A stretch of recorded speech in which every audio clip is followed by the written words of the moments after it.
دے سکتے. قاضی صاحب آپ لوگوں کی جماعت کی طرف سے کوئی ٹائم فریم دیا گیا ہے حکومت کو کہ اسلام آباد میں کب مارچ کیا جائے گا؟ نہیں، ٹائم فریم تو نہیں دیا گیا. ٹائم فریم دینے کے لیے ہم مشورہ کریں گے آپس میں، اپنی شورا سے بھی مشورہ کریں گے کہ جب ہم ٹائم فریم دے دیں گے تو آپ کو معلوم ہے کہ پھر وہ اٹل ہوتا ہے ہمارا فیصلہ، اور پھر اس کو واپس ہم نہیں لے سکتے.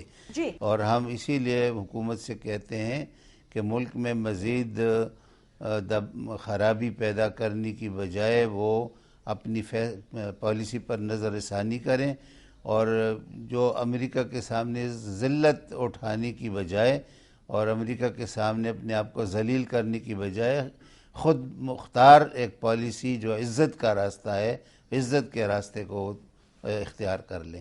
قاضی صاحب آپ کیا سمجھتے ہیں کہ یہ long march, because Jamaat Islami نے سکسیسفل لانگ مارچز بھی کیے ہیں ان دا ہسٹری آف پاکستان، آپ کیا سمجھتے ہیں اس لانگ مارچ سے کوئی فرق پڑے گا اور حکومت کمپیل ہو جائے گی کہ وہ آپ کی قیادت سے بھی بات کرے اور پولیٹیکل فورسز کو بھی کانفیڈنس میں لے؟ اس لیے کہ اس وقت تو وہ اسمبلی کو بھی کانفیڈنس میں نہیں لے رہی. شیرپال صاحب کی باتوں سے بھی ہمیں یہی ظاہر ہوا کہ the parliament means nothing. ان کو تو پارلیمنٹ کی سپریمیسی کا کوئی احساس ہی نہیں ہے. جی، میں بالکل آپ سے اتفاق کرتا ہوں، اور میں اس سلسلے میں یہی تجویز دیتا ہوں تمام پولیٹیکل پارٹیز کو جی کہ امریکہ کی غلامی سے نجات حاصل کرنے کے لیے معاشی پالیسی بھی تبدیل کرنے کی ضرورت ہے. جی. ہمارے عوام کو ہمارے حکمران جو بھیک مانگتے ہیں تو عوام کو کیا ملتا ہے؟ عوام تو وہی سوکھی روٹی کھاتے ہیں، 12 گھنٹے چلچلاتی دھوپ میں پتھر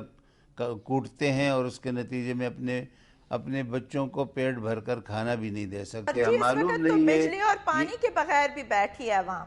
جی، یہ بھیک مانگتے ہیں اور ذلت اٹھاتے ہیں اور قوم کو ذلیل کرتے ہیں. جی. تو یہ کہاں جاتی ہے؟ یہ جو امداد ہے کون اس کو کھاتا ہے اور کس کے ہاتھ آتے ہیں، کس کے پلے؟ ہمارے بڑے بڑے چور بالکل محفوظ بیٹھے ہوئے ہیں، کوئی ان سے پوچھنے والا نہیں ہے، اور غریب لوگوں کا ناطقہ انہوں نے تنگ کر رکھا ہے. قاضی صاحب ہم امید کرتے ہیں کہ حکومت کو کوئی عقل آ جائے اور اس لانگ مارچ کی ضرورت نہ ہو. Thank you so much for being with us here today.